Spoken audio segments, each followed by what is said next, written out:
Actually ದಾಳಿಂಬೆ, ನಿಂಬೆ,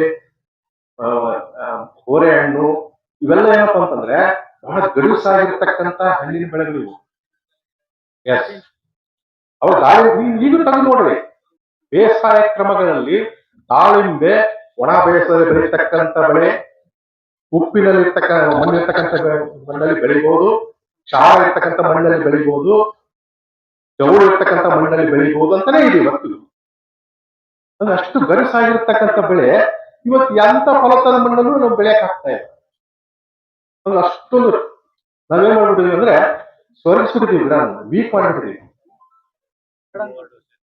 yes sir, ಸಾಕಷ್ಟು ಪ್ರಮಾಣದಲ್ಲಿ ಜಾಸ್ತಿ ಪ್ರಮಾಣದಲ್ಲಿ ಕೊಡ್ತಾ ಕೊಡ್ತಾ ಅದು ಬೇಕೋ ಬೇಡವೋ ಅದಕ್ಕೆ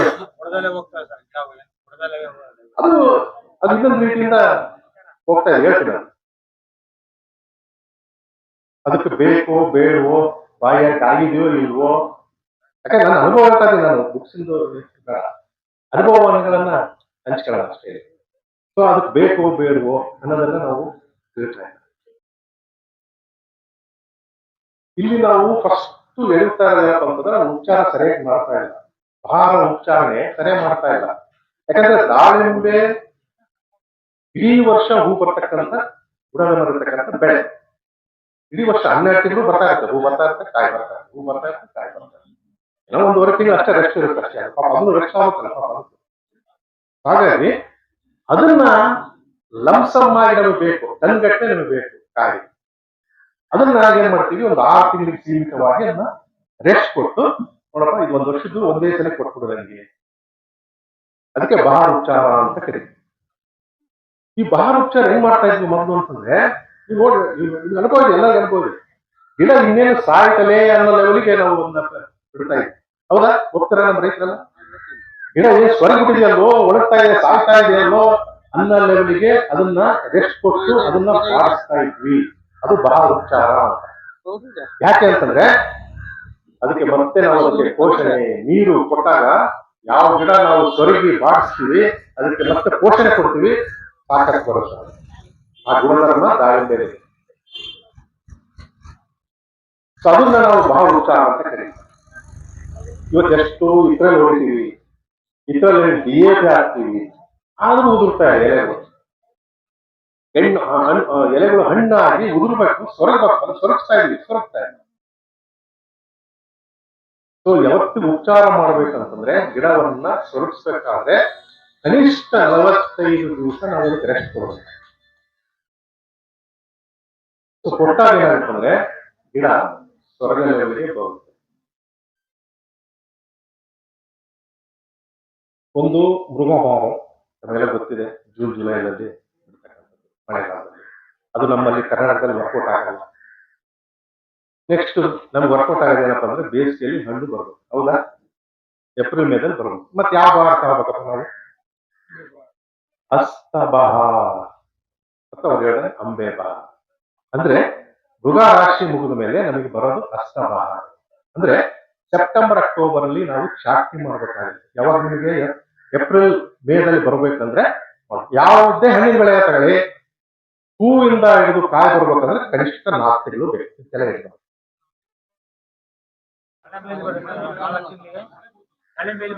ಈಗ ಏನಾಗಿದೆ ಅಂದ್ರೆ ಹವಾಮಾನ ಬದಲಾವಣೆ ಆಗ್ಬಿಟ್ಟಿದೆ, ಮುಂದೋಡ್ತಾ ಇದೆ. ಇಸಿ ಎಕ್ಸಾಂಪಲ್, ಮಾವು ನವೆಂಬರ್ ಡಿಸೆಂಬರ್ ಹೂ ಬಿಡ್ಬೇಕು, ಮಾರ್ಚ್ ಏಪ್ರಿಲ್ ಅಲ್ಲಿ ಕಾಯಿ ಹಣ್ಣು ತಿನ್ಬೇಕು. ನಾವು ಜೂನ್ ನಾಗ ಹಣ್ಣು ಬಂದ್ರೆ ಯಾರು ಮುಡ್ತಿದ್ವಿ ನಾವು ಮಾವನ್ನ? ಹುಳ ಬೀಳ್ತಾವೆ, ಯಾವ ತಿಂತಿದ್ದಿಲ್ಲ, ಒಟ್ಟ ಬರೋ. ಇವತ್ತು ಜೂನ್ ಜುಲೈಗೆ ಮಾವು ಹಣ್ಣಿನ ಮಾರ್ಕೆಟ್ಗೆ ಬರ್ತಾ ಇದೆ. ಯಾಕಂದ್ರೆ ಫೆಬ್ರವರಿ ಹೂ ಬರ್ತಾ ಇದೆ. ಯಾಕಂದ್ರೆ ಹವಾಮಾನ ಮುಂದೂಡಿದೆ. ಅದಕ್ಕೆ ಹವಾಮಾನ ಬದಲಾವಣೆ ಆಗ್ತಾ ಇರ್ತಕ್ಕಂಥ ಹೊಂದಾಣಿಕೆ ನಾವು ಮಾಡ್ಕೋಬೇಕಾಗುತ್ತೆ. ಅವ್ರೇನು ನೀವು ಹೇಳೋದು ಕರೆಕ್ಟೇ, ಹೋಗ್ತೀರಿ. ಹಾಗಾಗಿ ನೀವು ಸ್ವಲ್ಪ ಮುಂದೂಡ್ತಾ ಇದ್ದಾರೆ, ಸ್ವಲ್ಪ ನೀವು ಸೆಪ್ಟೆಂಬರ್ ಅಕ್ಟೋಬರ್ ನಂತರ ಬೇಕಾದ್ರೆ ನೀವು ಕಟಿಂಗ್ ಮಾಡ್ತಾರೆ, ತೊಂದರೆ ಇಲ್ಲ. ಅಕಸ್ಮಾತ್ ಅದಕ್ಕೆ ನಾವು ಹೇಳೋದು, ಇದೊಂದು ಕಾನ್ಸೆಪ್ಟ್ ನೆನಪಿಟ್ಕೊಂಬಿಡಿ. ಒಂದು ಕಾನ್ಸೆಪ್ಟ್ ಹೆಂಗಪ್ಪ ಅಂತಂದ್ರೆ, ನಮ್ ದಾಳಿಂಬೆ ಹೇಳ್ತಾ ಇದೀನಿ, ಹೂ ಟೈಮ್ ಅಲ್ಲಿ ಚಳಿ ಇರ್ಬೇಕಂತೆ, ಕಾಯಿ ಟೈಮ್ ಅಲ್ಲಿ ಒಣ ಹವೆ ಇರ್ಬೇಕು. ಅವಾಗ ನಮಗೆ ಕಾಯಿ ಕಲರ್ ಬರೋದು, ಅವಾಗ ಒಳ ಮುತ್ತು ಬರೋದು, ಸಿಹಿ ಅಂಶ ಬರೋದು. ಇದು ನೆನಪಿಟ್ಕೊಂಬೋದು. ಅದಕ್ಕೆ ನಾನು ಹೇಳ್ತಾ ಇರೋದು ಅಸ್ತಬಹಾರ ಹೋಗೋದು ಉತ್ತಮ. ಇಲ್ಲ ಸ್ಕಿಪ್ ಆಯ್ತಂದ್ರೆ ಜನವರಿ ಇದ್ದೇ ಇದೆ ನಮಗೆ ಅಂಬೆ ಬಹಾರ ಹೋಗಿ. ಬಟ್ ಏನಪ್ಪ ಅಂದ್ರೆ ಏನು ಮಳೆಗಾಲ ನಮ್ಮಲ್ಲಿ ಮುಂದೂಡಿದ್ರೆ ನಮಗೆ ಪತಂಗ ಸಿಕ್ಕಲ್ಲ, ಕಾಯಿಗಳು ಹಣ್ಣಿನ ನೋಡಕ್ಕೆ ಏನ್ ಬರುತ್ತಲ್ಲ ಮುಂಗಾರು, ಅದಕ್ಕೆ ನಮಗೆ ಸ್ಕಿಪ್ ಆಗುತ್ತೆ. ಇಲ್ಲ ಮುಂಗಾರು ಬೇಗ ಬಂತಂದ್ರೆ ಅದು ಹಣ್ಣು ಅಲ್ಲಿ ಸಿಕ್ಕ. ಇದನ್ನು ಸ್ವಲ್ಪ ಅರ್ಥಪಡಿಸಿ ಈ ಟೆಕ್ನಿಕಲ್ ಚಾಟ್ನಿ ಅನ್ನೋದು ಬಹಳ ಮುಖ್ಯ. ನಿಮ್ಗೆ ಅನುಭವ ಆಗಿದೆ, ಏನಾದ್ರು ಎದ್ದತ್ತದ ನೀವು ಚಾಟ್ನಿ ಮಾಡಿದ್ರೆ, ಕಟಿಂಗ್ ಮಾಡಿದ್ರೆ ಕಾಪು ಇರುತ್ತೋ ಇಲ್ವೋ? ಡೀಪ್ ಮಾಡಿದ್ರು ಇರಲ್ಲ, ಲೈಟ್ ಮಾಡಿದ್ರು ಇರಲ್ಲ. ಕರೆಕ್ಟ್ ಆಗಿ ಕಟಿಂಗ್ ಮಾಡ್ಬೇಕು, ಗುರಿ ತರನೇ ಬರ್ಬೇಕು. ಅದಕ್ಕೆ ನಾವೇನಾದ್ರೂ ಹೆಚ್ಚು ಕಮ್ಮಿ ಕಟಿಂಗ್ ಮಾಡಿದ್ರೆ ಯಾವ ಮುಳ್ಳಿಗೆ ಎಲ್ಲಿ ತೆಗಿಬೇಕು, ಎಷ್ಟು ಮುಳ್ಳಿಗೆ ತೆಗಿಬೇಕು, ಅವನ್ನೆಲ್ಲ ನಾವು ತಿಳ್ಕೊಂಡು ಕರೆಕ್ಟ್ ಆಗಿ ಕಟಿಂಗ್ ಮಾಡಿದ್ರೆ ಅವಾಗ ಬಂಪರ್ ಇರೋದ್ರೆ ಕರೆಕ್ಟ್ ಆಗಿ ಸಿಗುತ್ತೆ. ಕೆಲವು ತೋಟಗಳು ನೋಡಿದೀನಿ, ದಾಳಿಂಬೆ ಕಾಯಿಗಳು ಎಲ್ಲ ಬೇಸಿಗೆ ಹೊರ ಬಂದಿರ್ತವೆ. ಯಾವತ್ತಿಗೂ ಅದಕ್ಕೆ ಕಟ್ಟಿಂಗ್ ವೆರಿ ಇಂಪಾರ್ಟೆಂಟ್. ಚಾಟ್ನಿ ಯಾವತ್ತು ಎದಕ್ ಮಾಡ್ತೀವಿ ಅಂತಂದ್ರೆ ಅದು ಎಲೆಗಳಲ್ಲಿ ಒಳಗೆ ಮುಚ್ಕೊಂಡಿರ್ಬೇಕು, ಶಾಕ್ ಆಗ್ಬೇಕು ಬಿಸಿಲಿಗೆ. ಅವಾಗ ನಿಮಗೆ ಕಲರ್ ಡೆವಲಪ್ ಆಗುತ್ತೆ, ಒಳಗೆ ನಿಮಗೆ ಗಾತ್ರ ಬರುತ್ತೆ. ಇಲ್ಲ ಹೊರಗೆ ನೀವು ಓಪನ್ ಆಗ್ತಂದ್ರೆ ನಮ್ಮ ಶಿರಾ ಇದಕ್ಕೆ 38-39 ಡಿಗ್ರಿಗೆ ಎಲ್ಲ ಆಮೇಲೆ ಕೆಳಗೆ ಬಿಜೋದ್ ಬಿದ್ದಿರ್ತಾವೇನಪ್ಪ ಅಂದ್ರೆ ಯಾವಾಗ ಅರಮನೆ ಹೊಡಿತಾ, ಸೊ ಅದು ಮಣ್ಣಿನೆಲ್ಲ ಮೇಲೆ ಫ್ಲಾಶ್ ಆದಾಗ ಮತ್ತೆ ನಿಮಗೆ ಸುಕ್ಕೆ ಸ್ಟಾರ್ಟ್ ಆಗುತ್ತೆ. ಹಾಗಾಗಿ ಇವೆಲ್ಲ ನಾವು ಸ್ವಲ್ಪ ಅರಿತು ನಾವು ಭಾವೋಚ್ಚಾರಣ ಮಾಡಿ ಕಟ್ಟಿಂಗ್ ಮಾಡಿ, ಕಟ್ಟಿಂಗ್ ಏನಾದ್ರು ಸ್ವಲ್ಪ ಎಡವತ್ತ ಆಯ್ತಂದ್ರೆ ತೊಂದರೆ ಇಲ್ಲ. ಕೆಲವೊಬ್ರು ಏನ್ ಸರ್ ಒಂದೇ ಸಲ ಕಟ್ಟಿಂಗ್ ಮಾಡಬೇಕು ಅಂತ ಯೋಚನೆ ಮಾಡಬಹುದು, ತೊಂದರೆ ಇಲ್ಲ. ಕರೆಕ್ಟ್ ಆಗಿ ನೀವು ಕಟ್ಟಿಂಗ್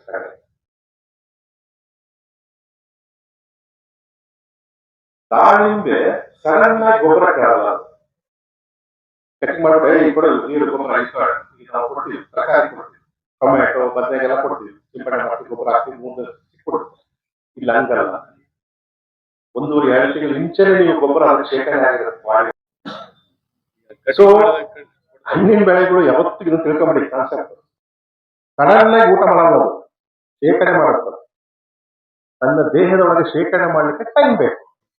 ಅದಕ್ಕೆ ನಮ್ಮ ರಮೇಶ್ವರ್ ಹೇಳ್ತಾ ಇದ್ರು, ಮುಂಗಾರಿಗೆ ನೀವು ಸಗಣಿ ಗೊಬ್ಬರ ಕೊಡ್ರಿ, ಬೇವಿನ ಕೊಡ್ರಿ. ನಾವು ಏನ್ ಮಾಡ್ತಾ ಇದೀವಿ ಅಂದ್ರೆ ಬಿಡಿ ದಾಳಿಂಬೆ ಬಿಡಿ, ಬೇರೆ ಗಿಡಕ್ಕೆ ಅಡಿಕೆ ತೆಂಗಿಗೆಲ್ಲ ಚಳಿ ಕೊಡ್ತಾ ಇದೀವಿ ನಾವು ನವೆಂಬರ್. ಅವಾಜ್ಞಾನಿಕವಾಗಿರ್ತಕ್ಕಂಥ ಪದ್ಧತಿ.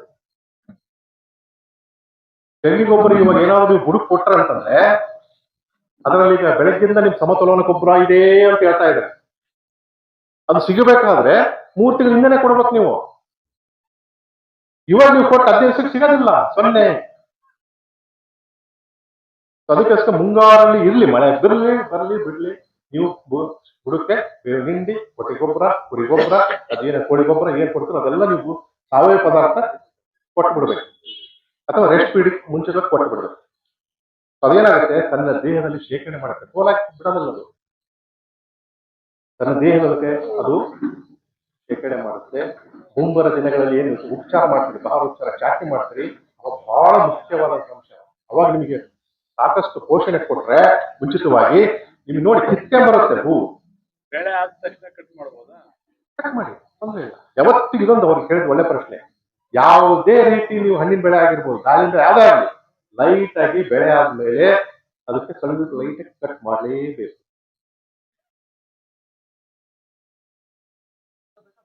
ಏನ್ ಬೋನಸ್ ಅದು ನಿಮ್ ಬಿಟ್ಟಿದ್ದು, ಅದು ಬಟ್ ಬೋನಸ್ ಬಿಟ್ಟರೆ ಅದು ಅಂದ್ರೆ ಏನಾಗುತ್ತಂದ್ರೆ ನಿಮ್ ಮುಂದೆ ಅದು ತಾಕತ್ ಕಮ್ಮಿ ಆಕಂತ ಹೋಗುತ್ತೆ, ಮತ್ತೆ ಅದಕ್ಕೆ ಡೈವರ್ಟ್ ಆಗುತ್ತೆ. ಆಮೇಲೆ ನಿಮಗೆ ಚಿಗುರು ಬರೋದು ಕಮ್ಮಿ ಆಗುತ್ತೆ, ಅದೇ ರೋಗ ಜಾಸ್ತಿ ಬರುತ್ತೆ, 100% ಬರುತ್ತೆ. ಯಾಕಂದ್ರೆ ವಾತಾವರಣದಲ್ಲಿ ಇರ್ತಕ್ಕಂಥ ರೋಗಗಳು ಸೈಕಲ್ ಶುರುವಾಗಿರುತ್ತೆ, ಅಟ್ಯಾಕ್ ಆಗುತ್ತೆ. ಆದಷ್ಟು ಕ್ರಾಪ್ ಮುಗಿತಂತಂದ್ರೆ 80% ಮುಗಿಸ್ಬಿಡಿ ಕ್ರಾಪ್ ದಾಳಿಂಬೆಯಲ್ಲಿ. ಈಗ ನಮ್ ಹಾ, ಫಸ್ಟ್ ಬರೋದು ನಿಮಗೆ ಗಂಟಿ ಹೂವು, ಹೌದಾ? ಯಾವ್ದು ಗಂಟಿ ಹೂವು? ಗಂಡು ಹೂವು. ಎರಡನೇ ಬರೋದು ಗಂಡು ಮತ್ತು ಹೆಣ್ಣು. ಅದಕ್ಕೆ ಗಂಡು ಹೆಣ್ಣು ಹರ್ಮಕೋಡೇಟ್ ಅಂತ ಕರಿತೀವಿ. ಅದೇ ನಿಮಗೆ ಕಾಯಿ ಆಗೋದು.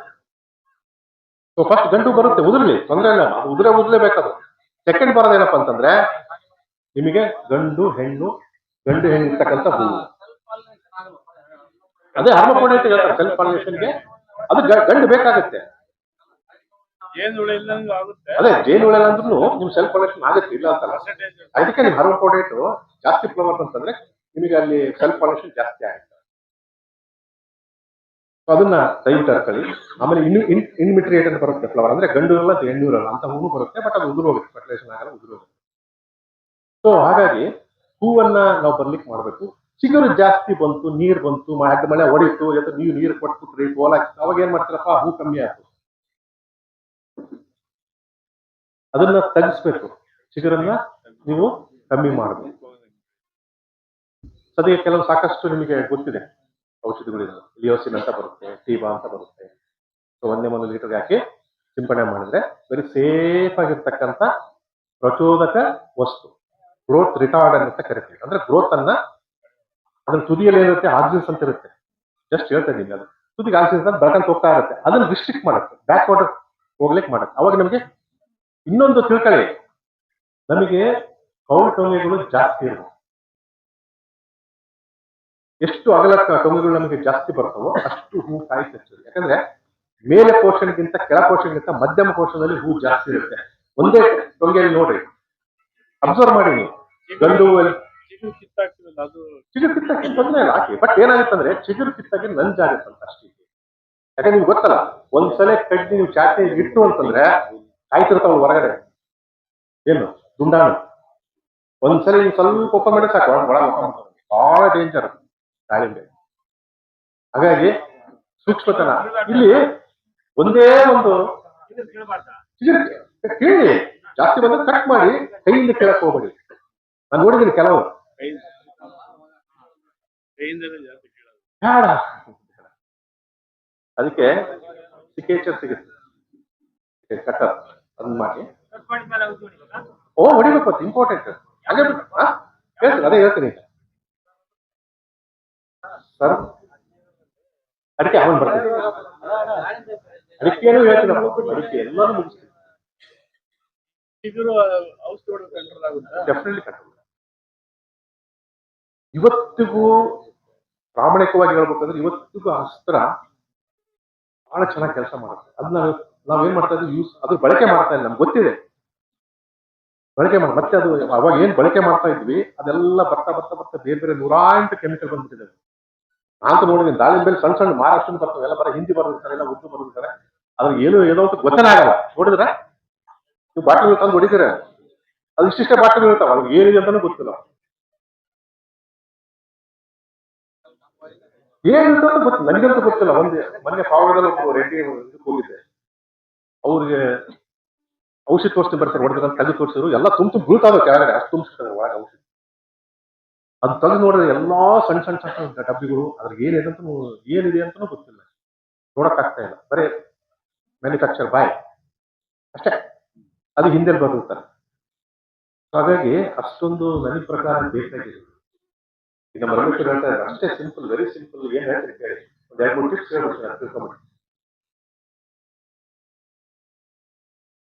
ನಮಗೆ ಹೂ ಬರ್ಲಿಕ್ಕೆ ಏನ್ ಬೇಕು, ನಿಂಬೆ ಗಾತ್ರ ಇದ್ದಾಗ ಏನ್ ಬೇಕು, ಮೋಸಂಬಿ ಗಾತ್ರ ಇದ್ದಾಗ ಏನ್ ಬೇಕು, ಫೈನಲ್ ಇನ್ನು 15-20 ದಿವಸಕ್ಕೆ ಶೈನ್ ಬರ್ಬೇಕು ನಮಗೆ, ಹೌದಾ? ನಮಗೆ ಇಲ್ಲೇ ಕೇಳಿ ದಾಳಿಂಬೆ ಬೆಳೆಗಾರ ಕೊನೆಗೆ ಏನಪ್ಪ ಅಂದ್ರೆ ಒಳ್ಳೆ ಶೈನಿಂಗ್ ಬರ್ಬೇಕು ನಮಗೆ. ಒಂದು ಹೇಳ್ತೀನಿ, ಶೈನಿಂಗ್ ಬರ್ಬೇಕಂದ್ರೆ ಏನ್ ಹೊಡಿತೀರಪ್ಪ ನೀವು?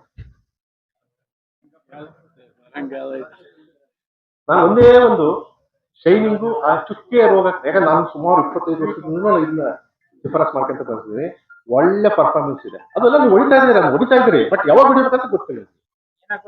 ಕೆಮಿಕಲ್ ಇದೆ, ಶಿಲೀಂಧ್ರನಾಶಕ ಇದೆ ಒಂದು, ಅದು ಕೊನೆಗೆ ನಿಮ್ಗೆ ಎಲ್ಲೆಲ್ಲೋ ಸ್ಪಾಟ್ಸ್ ಇದ್ರು ಸಹ ಅದನ್ನ ಕಿತ್ತು ತೆಗೆದ್ಬಿಡುತ್ತೆ, ಕಾಣದೇ ನಿಮ್ ಸ್ಪಾಟ್ಸ್, ಮತ್ತೆ ಬೇಕಾದ್ರೆ ಶೈನಿಂಗ್ ಕಾಣುತ್ತೆ.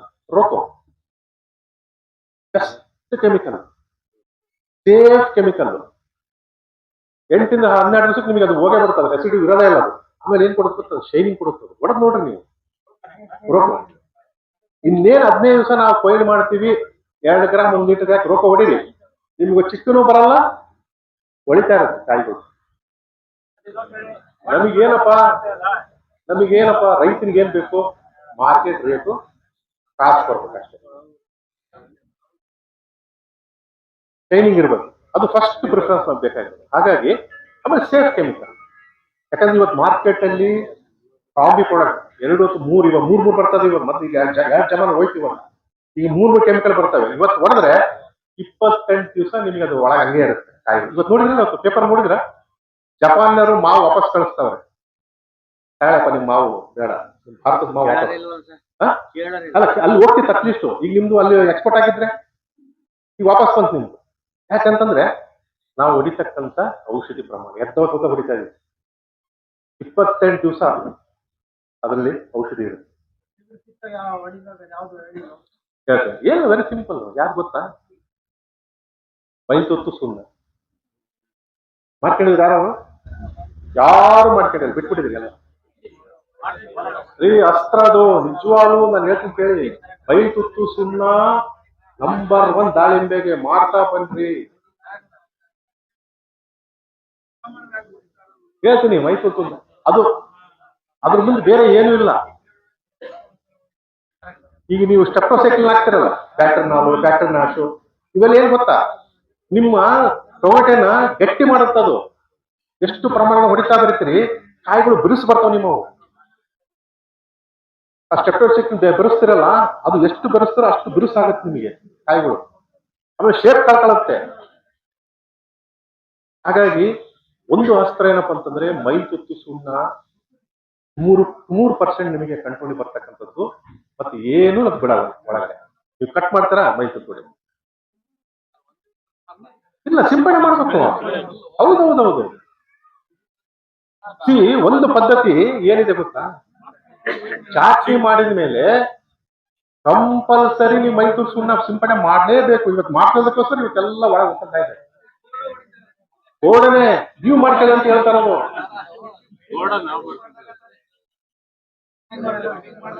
ಕಟಿಂಗ್ ಮಾಡಿದಾಗ ನೀವು ಗೋಡವನ್ನು ನೋಡಿರಿ, ಯಾಕಂತಂದ್ರೆ ಅದ್ರಲ್ಲಿರ್ತಕ್ಕಂಥ ತಾಮ್ರ ಎಂತ ದುಂಡಾನಾದ್ರೂ ಬಿಟ್ಕೊಳ್ಳ ಒಳಗಡೆ.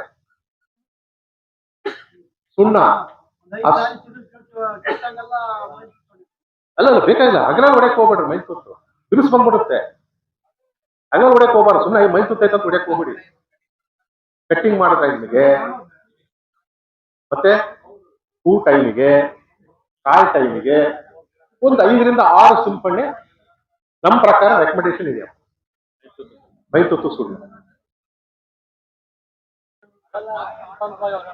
ಅದಕ್ಕೆ ಹೇಳ್ತಾ ಇರೋದು. ಅದಕ್ಕೆ ಕಾಯಿ ಹಾಳಾಗೋದು ಯಾವಾಗಂದ್ರೆ ನಾವು ಅದು ಸ್ಟೆಪ್ಟೋಸೈಕ್ಲಿನ್ ಸಲ್ಫೇಟ್ ಅಂತ ಸೇರ್ತೀವಲ್ಲ, ಬ್ಯಾಕ್ಟೀರಿಯಾಲ್, ಬ್ರೋಮೋಫಾಲ್, ಕೇಸೈಕ್ಲಿನ್ ಎಲ್ಲ ಸೇರಿಸ್ತೀವಲ್ಲ, ಅದು ನಿಮಗೆ ಬಿರುಸು ಮಾಡುತ್ತೆ, ಹಾಳು ಮಾಡುತ್ತೆ. ಅದಕ್ಕೋಸ್ಕರ ಮುಂಚಿತವಾಗಿ ನೀವು, ಯಾಕಂತಂದ್ರೆ ಈ ಮೈತುತ್ತು ಸುಣ್ಣ 100% ಸಾವಯವ. ಇದು ಕೆಮಿಕಲ್ ಅಂತ ಹೇಳಲ್ಲ, ಸಾವಯವ ಪದಾರ್ಥ. ಇದು ಸಾವಯವ ಶಿಲೀಂಧ್ರನಾಶಕ ಅಂತಾನೆ ಕರಿತೀವಿ.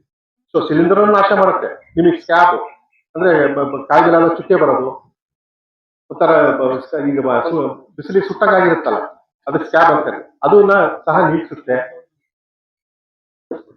ಎಲೆ ಚುಕ್ಕು ರೋಗ ಆಗಿರ್ಬೋದು, ಹಣ್ಣು ಕೊಳೆ ರೋಗ ಆಗಿರ್ಬೋದು, ದಾಳಿಂಬೆಯಲ್ಲಿ ಏನೇನು ರೋಗ ಬರ್ತವೆ ಎಲ್ಲರೂ ಸಂಪೂರ್ಣವಾಗಿ ಹತೋಟಿಲಿರ್ತಕ್ಕಂಥ ಏಕೈಕ ಕೆಲಸದ ಈ ಮೈತುತ್ತು ಸುಣ್ಣ. ಇದನ್ನ ಮಾಡಿ ಬಹಳ ವಿಶೇಷವಾಗಿರ್ತಕ್ಕಂಥದ್ದು. ಆಮೇಲೆ ಕೆಲವೊಂದು ಬಹಳ ಸೇಫ್ ಕೆಮಿಕಲ್ ಇದೆ, ಪ್ರಮಾಣ 1%. ಅದು 100 ಲೀಟರ್ಗೆ 1 kg, 100 ಲೀಟರ್ಗೆ ನೀರಿಗೆ 1 kg ಮೈತುತ್ತು, 1 kg ಸುಣ್ಣ. ಅದನ್ನೇ ನೀವು ಪೇಸ್ಟ್ ಮಾಡಂಗಿತ್ತಂದ್ರೆ, ಇದು ಬಹಳ ಇಂಪಾರ್ಟೆಂಟ್. ಯಾವಾಗ ನೀವು ಚಾಕಿ ಮಾಡ್ತೀರ, ಕಟ್ಟಿಂಗ್ ಮಾಡ್ತಿರಲ್ಲ, ಕಾಂಡ್ರು ದಪ್ಪ ಕಾಂಡ 100 ಇಂಚ್ 2 ಇಂಚ್ ಕಾಂಡ ಮಾಡ್ತಿರಲ್ಲ, ಅಲ್ಲಿ ಏನ್ ಸಿಂಪಡಣೆ ಮಾಡಿ ಹೊಡ್ಕೋಕ್ಕಾಗಲ್ಲ. ಪೇಸ್ಟ್ ಮಾಡ್ಬೇಕು, ಒಂದ್ ಹತ್ತಿ ತಗೋಬೇಕು, ಸುಮ್ಮನೆ ಹೊರಸ್ತಾ ಇರ್ಬೇಕು, ಹಿಂಗೆ ಮಾಡ್ಬೇಕದು. ಯಾಕಂದ್ರೆ ಒಂದ್ಸಲ ದುಂಡಾಣು ಒಳಗೆ ಹೋಗ್ತಂದ್ರೆ 7 ತಿಂಗಳು ಇರುತ್ತೆ ಕಟ್ಟಿ ಒಳಗೆ. ಒಂದ್ಸಲ ಎಲೆ ಕೆಳಗೆ ಬಿತ್ತಂದ್ರೆ ವರ್ಷಗಟ್ಟಲೆ ಇರುತ್ತೆ ಕೆಳಗೆ. ಹಾಗಾಗಿ ಅದನ್ನ ನೀವು ಮೈತುತ್ತು ಸುಣ್ಣ 1% ಅಂದ್ರೆ ಸಿಂಪಡಣೆಗೆ ಯೂಸ್ ಮಾಡಬಹುದು, 10% ನೀವು ಅಂತಂದ್ರೆ ಪೇಸ್ಟಿಂಗ್ ಯೂಸ್ ಮಾಡಿ. ಅಂದ್ರೆ 10 ಲೀಟರ್ಗೆ 1 kg ಮೈತುತ್ತು, 1 kg ಸುಣ್ಣ ಪೇಸ್ಟ್ ಆದಂಗ. ಬೆಳಗ್ಗೆ ರಾತ್ರಿ ನೆನೆ ಹಾಕ್ಬಿಡಿ, ಹಿಂದಿನ ದಿವಸ ಬೆಳಗ್ಗೆಲ್ಲ ಒಂಥರ ನಿಮಗೆ ಗಟ್ಟಿಯಾಗಿ ಪೇಸ್ಟ್ ಆದಂಗ ಇರುತ್ತೆ. ಅದನ್ನ ಲೇಪನೆ ಮಾಡಿ. ಒಂದು ಸಣ್ಣ ಬ್ರಷ್ ತಗೊಳ್ಳಿ, ಇಲ್ಲ ಒಂದು ಗಿಡಕ್ಕೆ ಒಂದು ಎಲ್ಲಿ ಕಟ್ ಮಾಡ್ತಿರಲ್ಲ, ಸಣ್ಣ ಸಣ್ಣ ಕಟ್ ಮಾಡಕ್ಕೆ ಪೇಸ್ಟ್ ಮಾಡಕ್ ಆಗಲ್ಲ, ಸಿಂಪಡಣೆ ಮಾಡಿ. ಈ ದಪ್ಪ ಕಾಂಡಗಳು ಇರ್ತಾವಲ್ಲ ಕೆಳಗಡೆ, ಎಸ್, ಅಲ್ಲಿ ಏನ್ ಮಾಡಿ ಪೇಸ್ಟ್ ಮಾಡಿ. ಇದು ಮಾಡೋದ್ರಿಂದ ಏನಾಗುತ್ತೆ, 70% ಈ ದುಂಡಾಣು ಏನಿದೆಯಲ್ಲ, ಅಂಗಮಾರಿ ರೋಗ ಏನಿದೆಯಲ್ಲ, ಬ್ಯಾಕ್ಟೀರಿಯಾ ಬ್ಲೈಟ್ ಕೊಟ್ಟಿದೆ. ಸೊ ಇದನ್ನು ಬಹಳ ಮುಖ್ಯವಾದಂಥದ್ದು. ಆಮೇಲೆ ಎರಡನೇ ಅಸ್ತ್ರ ಇಲ್ಲಿದೆ. ನಮ್ಮ ರಮೇಶ್ ಅವರು ಜೈವಿಕ ಗೊಬ್ಬರ ಅಂತ ಅಂದ್ರು, ಬಟ್ ಇವತ್ತು ಇದನ್ನ ಬಿಡುಗಡೆ ಮಾಡಿದ ಉದ್ದೇಶ ಏನಪ್ಪ ಅಂದ್ರೆ ದಾಳಿಂಬೆ ದುಂಡಾಣು ಅಂಗಮಾರಿ ರೋಗಕ್ಕೆ ಕಂಟ್ರೋಲ್ ಮಾಡಕ್ಕೆ. ದಾಳಿಂಬೆಗೆ ಇದನ್ನೆಲ್ಲ ಯೂಸ್ ಮಾಡ್ತಾ ಇದೀವಿ. ಈಗ ಅಡಿಕೆ ಸ್ಪೆಷಲ್ ಅಂತಾನು ಕರಿತೀವಿ. ಸೊ ಅಷ್ಟು ಪರಿಣಾಮಕಾರಿ ಕೆಲಸ ಮಾಡುತ್ತೆ. ಈ ದುಂಡಾಣ ಬರಲಿಕ್ಕೆ ತಡೆಯಲಿಕ್ಕೆ ಇದು ಅರ್ಕ ಜೈವಿಕ ಗೊಬ್ಬರ ಅಂತ. ಸೊ ಇದರಲ್ಲಿ 3 ಸೂಕ್ಷ್ಮ ನೀರು ಬಹಳ ವಿಶೇಷವಾಗಿ ಏನು ಜಾಂತಮನಸ್ಸನ್ನ ಸದ್ದು ಬಿಡಲಿಕ್ಕೆ ಇದೆ. ಬ್ಯಾಸಿಲಸ್ ಮತ್ತೆ ಸೂಡೋಮೋನಾಸ್ ಇವೆರಡೂ ಅದನ್ನ ಸಪ್ರೆಸ್ ಮಾಡುತ್ತೆ. ಬಟ್ ಬಿಫೋರ್ ಅದಕ್ಕೆ ನೀವೇನ್ ಮಾಡ್ಬೇಕಂದ್ರೆ, ಯಾವತ್ತಿಗೂ ಜೈವಿಕ ಅಸ್ತ್ರ ಒಂದಕ್ಕೆ ಆಗಲ್ಲ. ಅದನ್ನ ಫಸ್ಟ್ ಕೆಮಿಕಲ್ ಇಂದ ತೆಗೆಸ್ಬೇಕು, ಆಮೇಲೆ ಈ ಅಸ್ತ್ರ ಯೂಸ್ ಮಾಡಿ ಖಂಡಿತ ವರ್ಕ್ ಆಗುತ್ತೆ. ಯೂಸ್ ಮಾಡಿ ನೋಡಿ. ಚಾಟ್ನಿ ಆದ್ಮೇಲೆ ಬುಡಕ್ಕೆ ಒಂದು ಸಲ 3 ಲೀಟರ್ ಒಂದೊಂದು ಗಿಡಕ್ಕೆ ಕೊಡಬೇಕು. 10 ml 1 ಲೀಟರ್ಗೆ, ಒಂದು ಗಿಡಕ್ಕೆ 3 ಲೀಟರ್ ಕೊಡಿ, ಒಂದೊಂದು ಗಿಡಕ್ಕೆ 3 ಲೀಟರ್ ಕೊಡಿ. ನಂತರ ಚಾಟ್ನಿ ಆದ್ಮೇಲೆ ಸಿಂಪಡಣೆ ಮಾಡಿ. ಪ್ರತಿ 12ರಿಂದ 15 ದಿವಸಕ್ಕೊಂದ್ಸಲ ಸಿಂಪಡಣೆ ಮಾಡ್ತಾ ಬನ್ನಿ. ನಿಮಗೆ ಈ ಒಂದು ಬ್ಲೈಟ್ ಅನ್ನೋದು ಏನಿದೆ, ಅಂಗಮಾರಿ ರೋಗ, ಸಾಕಷ್ಟು ಪ್ರಮಾಣದಲ್ಲಿ ತಡೆಯುತ್ತೆ. ಒಂದ್ ಮೇಲೆ ನಾನು ಇದು ಏಮ್ಸಿ ಅಂದ್ರೆ ವರ್ಕ್ ಅಲ್ಲ, ಸಾಕಷ್ಟು ನೀವು ಯೂಟ್ಯೂಬ್ ನೋಡ್ರಿ, ತೆಗೆದು ನೋಡಿ, ಯೂಟ್ಯೂಬ್ ಅಲ್ಲಿ ಇದೆ, ಯೂಟ್ಯೂಬ್ ತೆಗೆದು ನೋಡಿ, ಅರ್ಕ ಜೈವಿಕ ಗೊಬ್ಬರ ನೋಡಿ, ಸಾಕಷ್ಟು ನಿಮಗೆ ವಿಡಿಯೋಗಳು ಬರ್ತವೆ. ರೈತರಿಗೆ ದಾಳಿಂಬೆ ಬೆಳೆಗಾರ ಇದ್ರ ಏನ್ ಕೆಲಸ ಮಾಡ್ತಾ ಇದೆ. ಸೊ ಹಾಗಾಗಿ ನೀವು ಮುಂಚಿತವಾಗಿ ಇದನ್ನು ಬಳಸ್ತಾ ಬಂದ್ರೆ ಡೆಫಿನೆಟ್ಲಿ ಹೇಳ್ತೀನಿ, ಕುಡಿ. ಒಂದ್ ಮೇಲೆ ನಿಮಗೆ ಕಂಟ್ರೋಲ್ ಮಾಡೋದು ಬಹಳ ಕಷ್ಟ. ಯಾಕಂದ್ರೆ ಅದು ಸೂಕ್ಷ್ಮ ಜಾಸ್ತಿ ಆಗಿರುತ್ತೆ. ಇದು ಒಂದು ಬಾಟ್ಲಿ ಹೊಡಿತೀರ ಅಷ್ಟೇ, ಏನ್ ಕಂಟ್ರೋಲ್ ಬರುತ್ತೆ. ಅದಕ್ಕೆ ಇದನ್ನ ಜಾಸ್ತಿ ಮಾಡ್ತಾ ಬಂದಾಗ ಅದು ನಿಮ್ಗೆ ಹೆಂಗಿರು ಬರೋದೇ ನೋಡಿ ಅಷ್ಟು ಉಪಯುಕ್ತ ಆಗಿರ್ತಕ್ಕಂಥ. ಈಗ ಈ ಸದ್ಯಕ್ಕೆ 10 ml ಸ್ಪ್ರೇ ಮಾಡ್ತಾ ಬರೋದು. ಇನ್ನೊಂದು, ಈಗ ಸದ್ಯಕ್ಕೆ ನಮಗೆ ಈಗ ನೀವು ಡೈಬ್ಯಾಕ್ ಅಂತ ಕರೀತೀವಿ.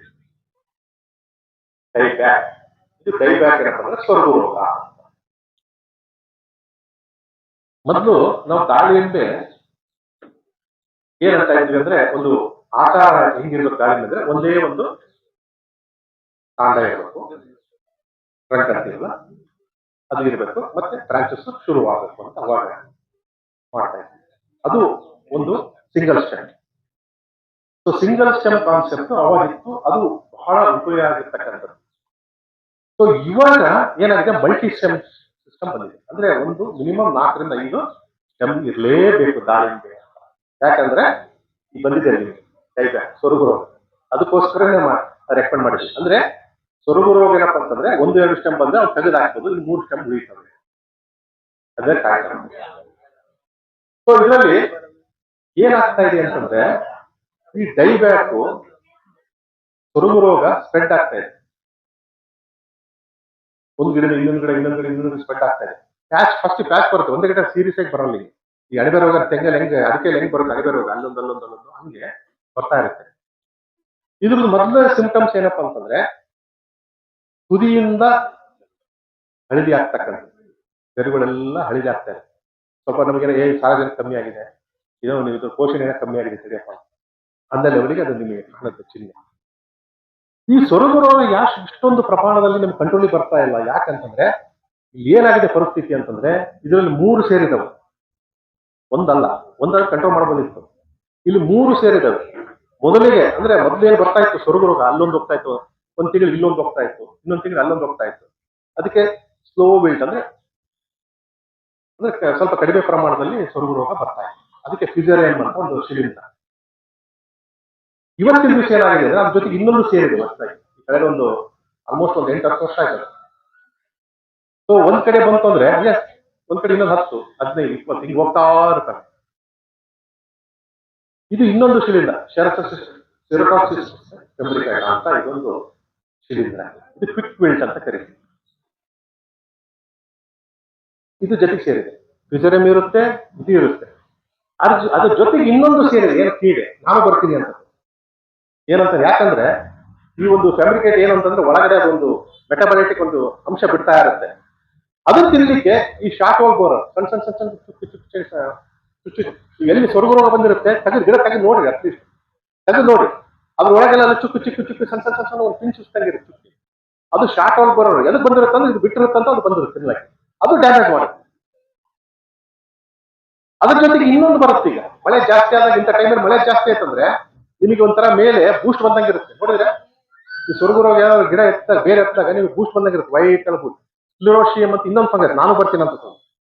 ಹಿಂಗಾಗಿ 3-4 ಶಿಲೀಂಧ್ರಗಳು ಸೇರಿ ಏನಾಗ್ತಾ ಇದೆ ಅಂತಂದ್ರೆ ಇಡೀ ತೋಟಗಳು ಆವರಿಸ್ತಾ ಇದೆ, ಬೇಗ ಫಾಸ್ಟ್ ಆಗಿ ಹೋಗ್ತಾ ಇದೆ. ಇದು ನಮ್ಮ ಡೈಬ್ಯಾಕ್ ಕಂಟ್ರೋಲ್ ಬರ್ತಾ ಇಲ್ಲ. ಸೊ ಹಾಗಾಗಿ ಇದನ್ನ ಸ್ವಲ್ಪ ನಾವು ಚಾಣಾಕ್ಷತನದಿಂದ ಅದನ್ನ ನಾವು ಹತೋಟಿ ಮಾಡಬೇಕು.